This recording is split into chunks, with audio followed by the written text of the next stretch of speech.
Hello, and welcome to Catholicism in the Car. My name is Parker Zerbal.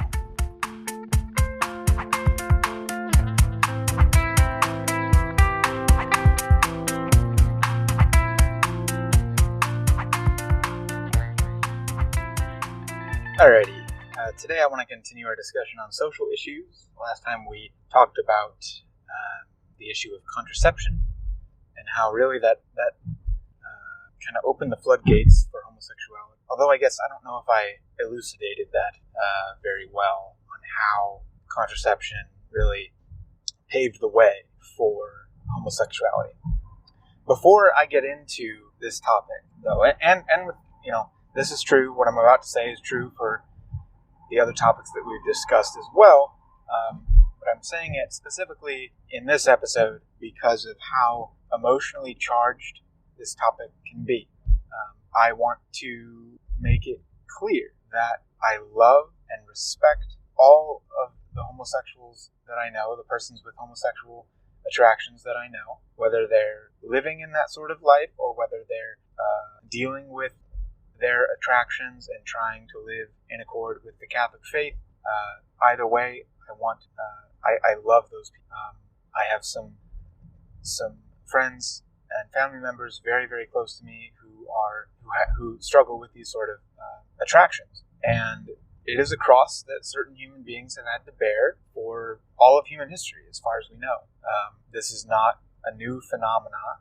Now, it's a new phenomena in that gay marriage is a new phenomena, but the attraction, the homosexual attraction within certain human beings is not a new phenomena at all within human history. I think this is a bit of a tangent, but it's related.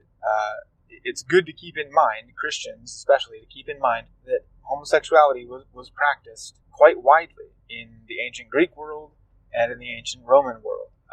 This is very well attested to in the writings of many of the ancient philosophers, many of the ancient poets, that homosexuality was something that went on. Now, what is very different from then to today's understanding of homosexuality is no one attempted to turn homosexuality into marriage or try to get it on par or above marriage. And I know that there are homosexuals out there who take this sort of a view that homosexuality is inferior to marriage, but yet it is a desire that persons have, and they think that those desires should be able to be fulfilled, right? And I want to say here also that the issue of homosexuality, when I talk about it, and I would hope when most Christians talk about it, it regards the sexual act, the homosexual act, not the loving relationship between two persons of the same sex. It would regard any sort of erotic relationship between members of the same sex, not a non-erotic relationship.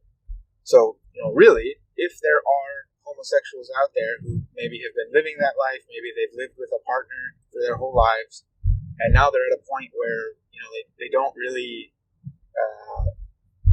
engage in the sexual acts anymore, in the erotic acts anymore, then strictly speaking, there is no sin being caused from at least a Catholic perspective. There is no sin being caused. If the two persons are living as sisters or brothers, there is no sin being caused, and those people have nothing barring them except for making a good confession of their past sins, nothing barring them from coming to communion.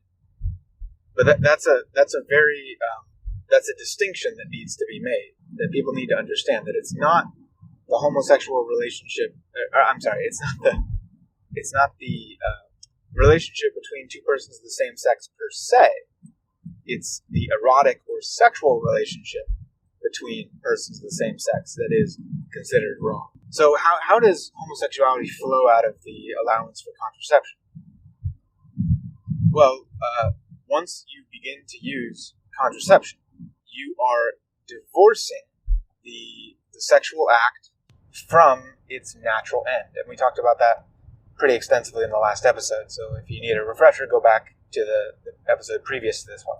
The contraceptions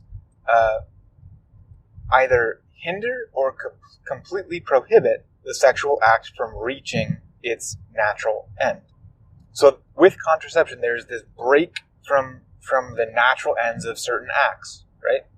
What is homosexuality? It's a break from the natural end and then also the natural means of certain acts, namely the sexual act, right? So homosexuality is a perversion, and I use that word not in a hyperbolic sense. I use it in basically a literal sense. It is a perversion of the natural sexual act in the means in which it is procured, so in the sexual act itself, and in the ends of the sexual act, which would be the bearing of children. So because homosexuality is neither conforming to the way that one's body was, the way that one's body is conformed, right? So homosexuality is not conforming to the natural state of the human body, okay? The sexual organs are meant to do certain things just by their composition. And when they are not used for those ends, the ends for which it is clear that they were meant to be used for because of how they physically appear, right? The sexual organs. That is a wrong. That is something immoral. This is why masturbation is wrong. This is why a lot of other things like that are wrong, just on a purely natural level, because the sexual organs are not being used for that which it is clear that their use is. You can't put a square peg in a round hole. You know what I mean? Okay, that should pretty much clear things up there. You can't put a square peg in a round hole.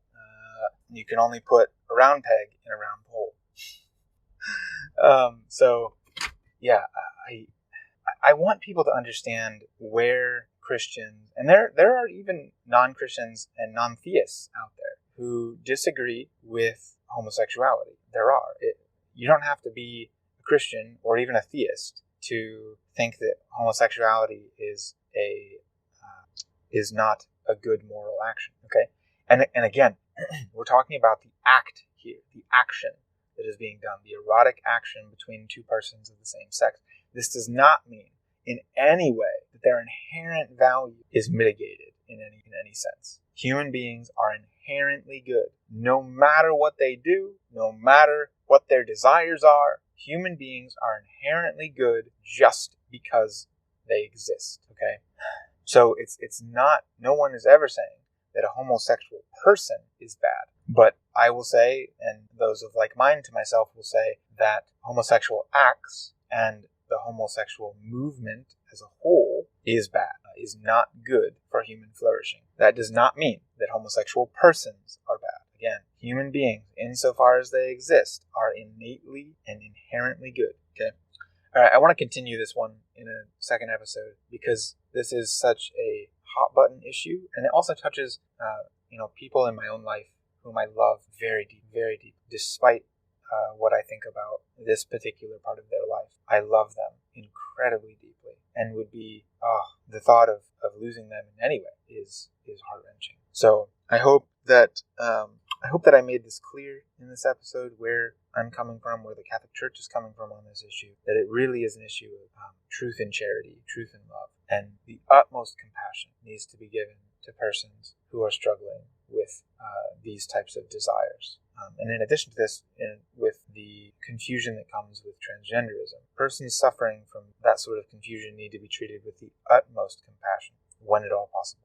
Now, if they're coming at you, guns blazing, that's a different thing. But because you'll have to defend yourself argumentatively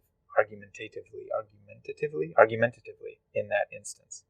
But I want to make this so clear that especially those whom I know in my own life who are struggling with homosexual attractions, or you might get frustrated that I use the word struggling. So those who have homosexual attractions that I know in my life, I want you to know how much I love you. Not in some like sense where I just look past your sin and love you in that. No. This isn't some sort of love that just looks past the faults. No. This is loving into the faults. This is loving through what I believe is a wrong action that those persons are or are not committing.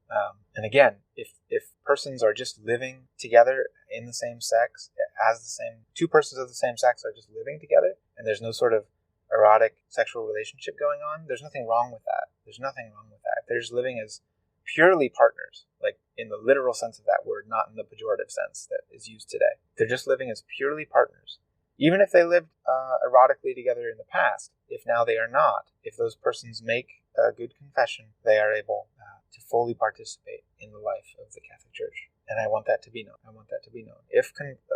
Again, just with everything, if conversion happens, if repentance happens, the person turns from their ways, turns from those things that are mortal sins blocking them from the grace, the sanctifying grace of God, that is the Christian turning away from sin, moving towards God. So thank you. I want you to know that I love you. If you're listening to this, I want you to know how much I love you, and loving you through the things in which I disagree with, not in spite of them, loving you through them. So I'm not trying to ignore those parts of your life. I'm not trying to, I want to love you through those things.